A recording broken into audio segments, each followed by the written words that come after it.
Parlement et le quoi sécurité. Les alliés makambo biso na kati ya la muka to setolobaka yango. Moto ali mayele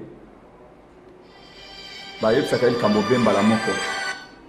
Tango tolobaka ete libala FCC cache kosuka mabe ba mosusu baloba ete to ali bandoki. Tango mokonzi mboka Martin Fayulu abelela ndeko na ye Félix alobi kabwana na Kabila. Félix alobaka alliance yangai na Kabila nde esauver mboka. Nde épargner crise. Tout répéter les sociétés boma alliance ya na Kabila et que boma économie à Congo et que tient insécurité partout. Félix alobi boti kangai na libala iwana nazika soki na kozika. Sikawa alobio Kabila komi mabe. Lelo ndaye koyeba ete FCC ali mabe, Kabila ali motema mabe. Mais malgré qu'il n'a pas le mal et les conséquences et alliance au peuple pour nous quitter. Les balles où vous avez respect à volonté à peuple été. Na kale ala kapota la théâtre. Au côté la maman Ewaso, au côté la Mangobo, au côté la Ngadjaja, les lots théâtre et solo, za FCC na cache les bakos la kisabiso yango. Biso tokoza discrété. Tolo sudo lobaka ete abuka kimobe kolikonzi. Bato msusu balobio te ali malama bengana basusi ya Kabila. Maintenant nini boko bengana basusi ya Kabila pona ko remplacer bango pa basusi ya Félix. Bongo tango Félix akokenda. Oyo pa ko yana simana ye akona basusi na ye. Prince Penga ye mokonzi pe aye pe na basusi na ye. Yo mama tango ko ya mokonzi pe okomi mokonzi ya Congo aye pe na basusi na yo. Mais mon colonie ni peuple pe akozwa basusi na ye. Oyo bakokata likambo pona Félix te, pona Fayulu te, pona Bemba te, pona Kabila te, mais pona peuple. Et le kotolingi ezali yewana mabe et alobe mabe et où t'es pas moi na moke et où t'es pas mukolo et où t'es pas mondele et où t'es pas motomoindu bazuzi yewana bakendeki elongo bani na mibe côté to se de donner ki yango et lo ke bongwani et alite problème ezali awo alide toki koya na pouvoir teto lo baete lokola Kabila bomaki biso tupeto banda ko boma. Lokola Kabila ba marche na tango Kabila banda ikozana ekobanda kosuka na makila ba marche petango a Félix esuka na makila sikawa eloko nini ya sika to memi to yende pona ko continuer héritage ya Kabila to peuple a benga kibiso na pouvoir poto longola o ezaki système ya Kabila ba to ya mayele ba ko yeba mayema koloba lelo mboka ezali na crise de légitimité.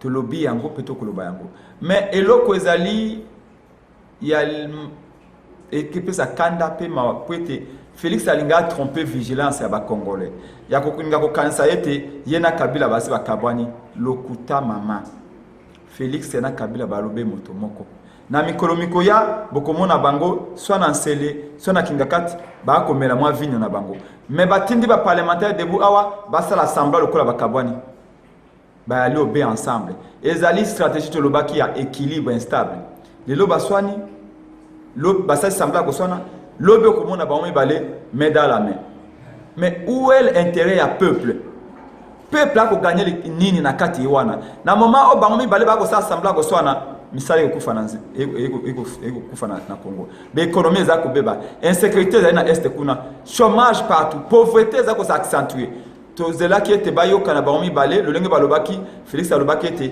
alliance ayena Kabila nde sauver mboka alors et sauver mboka partout tout le monde appelle économie le lenge ali sauver tout le monde appelle misala le lenge keya tout le monde appelle otiri ki ndenge keya tout le monde appelle la pema ya malonga mais manso yiwana eloko yeye réalité biso na lamuka to ali fier peut être biblia elobiete bokoyeba bosolo pe bosolo ke longola bino na kibumbu IDPS na Félix bayeba ki bosolo te yango batika lobe esika bali na Kabila mais biso na lamuka bitumba ko continuer na peuple longo tino to résoudre des crises à légitimité oyo peto keina maponomia sika pambate alliance ya Kabila na Félix et que même mboka obe na po crise moko ezali à un moment donné to contrôler ngo sous attendez manifestation le cas qui bien n'a parlé du peuple devant deux chambres parlement sénat oyo chef de l'État à prendre qui acte avec 3 juges au bazaba membres à cour constitutionnelle au ba presta qui serment na misunaï. C'est pour te dire que Yamawa Ezali pona son imobimba oyo monani na monde entier que Janine Mabund oyo président Félix apesaka valeur tangu une année à chef de l'État kokaki era salaki première congrès na ye na kati ya parlement a félicité comme azalaki parmi basi oyo na kati ya République démocratique du Congo akomaki président et assemblée mais lelo Eximbo Kasoni pona nini na kekondima loi kinga kati ba balobi président violé na papa Tambwe Mwamba oza mukolo menacé na opes exemple ni la preuve même Ilumu Kamba oyo fallait organiser gouvernement pourvu que bossa l'organisation à prestation si qu'on a conseil de ministre opes sa rapport nini pour mo kondina yo boy koto sa chef de l'état yango ezake bango moko bayebi sort na bango parce que Ilumu Kamba tu dois démissionner parce que pour na kotala makambo oyo bango basali za soni comment que botangi boza ba intelligent bokende kondimela ka Joseph Kabila coalition FCC caché zaki FCC zapona ba c'est la peuple té président Félix azo sala de bonne foi pona ko aider social ba na Congo ezala bien la preuve a telemi à lobby trop c'est trop yango moni ba juge ya cour ba koti po ba banda musala parce que article 10 et lobby que ba juge ba ko prêter serment devant chef de l'État parlement et qu'on a l'invité conseil supérieur de magistrature ba qu'on a l'invité mais batanga ki kombo ya Mabundu te batangi ya Tambwete baza ba invité oyo bazala ki wana la preuve to moni ba de relation MLC ba député balaki ba député Moïse Katumbi ba député à sénateur Bat pe to mona ki premier vice-président ya Sénat badi banga azala ki wana c'est pour te dire c'est déjà parlement oyo est représenté y compris peuple congolais au bazala ki wana déterminé mot de la fin ezali pona ba congolais tous à la debout tokolanda sous ba distraction oyo ya FCC zo sala biso télétraite en marche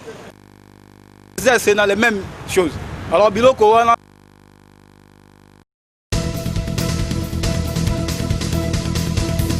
alors les bosso za regret pezali soni komona makambo lekaki lobby na prestation ya serment tozali na République démocratique du Congo tozali na République du désordre était dans le Congo FCC na cash atako bazalaki na ba divergence ba point de vue na bango à ce qui concerne la nomination ya ba juge wana bazalaki na facilité à ko harmoniser ba point de vue na bango pour que prestation de serment na sa malolenge ya malamu ba présenter biso kaka photocopie moko o ezali ya constitution de la République parce que faut que bo sanate présence ya maman Mabunda na papa na biso ya Sénat Tambwe Mwamba ezali obligation constitutionnelle ndenge moko pe na premier ministre présence na bango ezali te pour na invitation ya papa na biso mokonzi ya mboka c'est une obligation constitutionnelle et sengela ki bazala atako babandaki ko partager ba point de vue moko te na papa na biso président de la République mais fallait ki ba monisama parce que le haut là c'est trop bien on impolitesse toloba nini ba osala théâtre na sommet de l'État nana za ko gagner nana za ko perdre P2 bande on a biso pa I2 persité papa botika ba pratique ya FCC ba comportement au biso to boyaki na tango FCC bozo ganga bozo yema ya Kabila peza kindengwana Kabila sali likambo bogangia sa te tolingi ba lakisa solo kwa malamu tolingi mboka ekene na ndenge ya malamu boye ko yema même na hymne ya U2PS ata yomoko ezo lakisa nini donc ba continuer biso ba sala pona ba intérêt ba parti politique ou bien ba sala pona intérêt général ya République démocratique du Congo o les gars qui lobby et les gars qui se félicite biso te et les gars qui mabe parce que biso bato tozali bato ya mibeko era tozotala tolingi to mona mibeko ezotanga malolenge ya kosala ya bato na bamboka bapaya pe bazala ba divergence de point de vue politique na bango mais basala de telle façon que er bazobima liboso ya peuple to mona respect ya ba test Ils extorquent de l'argent.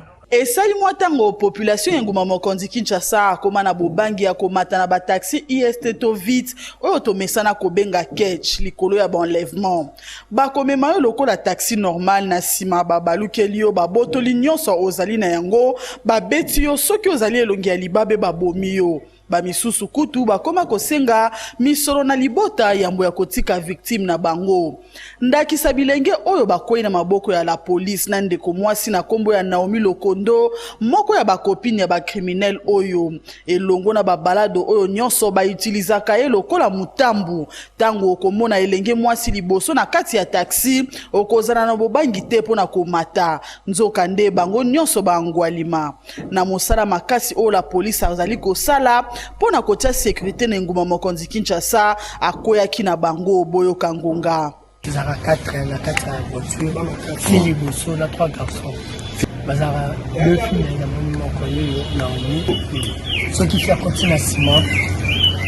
Bazara na garçon pembeni Chris le Jabi akamakaye na vie ça qui la spécifique à contrôler. Dès que toujours mon chose se passe, que chose se passe que bendi batimi mongo après tu libérer. Il a un peu son orange man.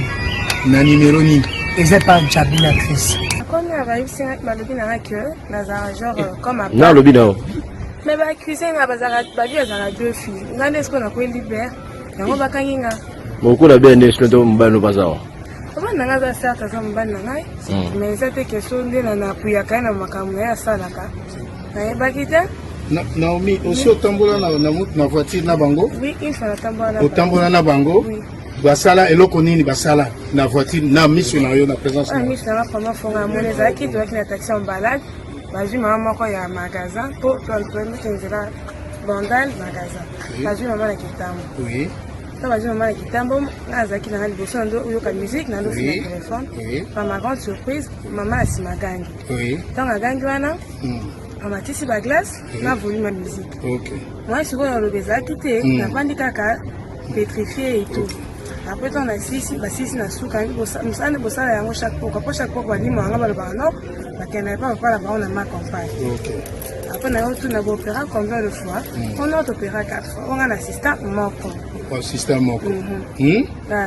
O sepela ki na musala ngo. Na sepela na wote na pekisa ki akisera na sala ngo. Au moins ka bureau ya police eza bisika nyonso. Okendaki ko dénoncer na police? Aprometanga le vélo côté. Moi je na tuni okendaki ko dénoncer na bureau la police? Dénoncer ki te? Naomi Lokondo. Ozande ko honorable Thomas Lokondo. Thomas Lokondo oui. Ah yo nièce na ye. Nièce na été. Ya koyeba ezali ete elenge mwasi oyo na kombo ya Naomi Lokondo afandi na commune ya Kalamu quartier Kauka pe auti kozwa diplôme na pédagogie générale longonya na la police lolenge atie maboko na ba criminel oyo kasi to sengi bakende sika oyo bakozwa etumbu ya malonga ngonga ebeti.